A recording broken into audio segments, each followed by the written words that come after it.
दोस्तों, नमस्कार। जय श्री राम। चाची, माई, दीदी, बहनी, बुआ, सबसे राधे राधे। जय श्री कृष्णा, हर हर महादेव। तो रोली यादव जनप्रिय तेसर चैनल में आप लोग का स्वागत है। हर हर महादेव और जय माता दी।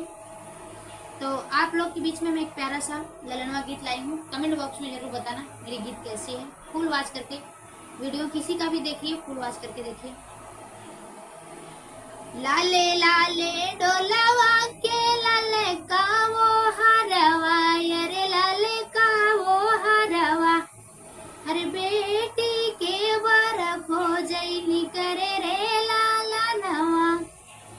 लाले लाले डोलावा के लाले का वो हरवा, अरे लाले का वो हरवा, अरे बेटी के वर खोजै जाले रे लाला नवा।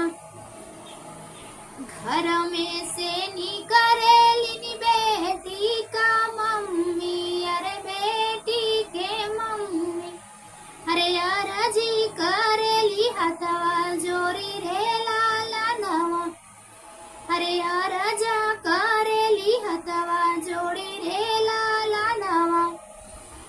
अरे पूर्व के देश बारा खोजा हमरे स्वामी, अरे पाछू देशवा खोजा, अरे तीन नदिया पर बरजनी खोजे रे लाला नवा, अरे तीन नदिया पर बरजनी खोजे रे लाला नवा। अरे पाछू देशवा गईली, उत्तर देशवा गईली, उत्तर देशवा गईली, अरे पूर्व देशवा बारमो के भावई रे लाला नवा, अरे पूर्व देश बारमो के भावई रे लाला नवा। पूर्व के देशवा के बर हम के भावई, अरे बर हम के भावई, अरे बरवा के माथे पे चंदन रे लाला नवा, अरे बरवा के माथे पे चंदन रे लाला नवा।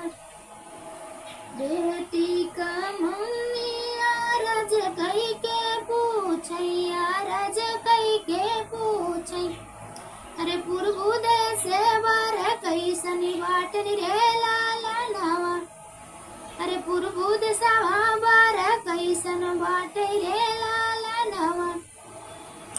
हाथवा में लिहले बाटे तीर से धनुषिया, अरे तीर से धनुषिया, अरे माथवा पे कैले चंदन टीका रे लाला नवा, अरे माथवा पे कैले चंदन टीका रे लाला नवा।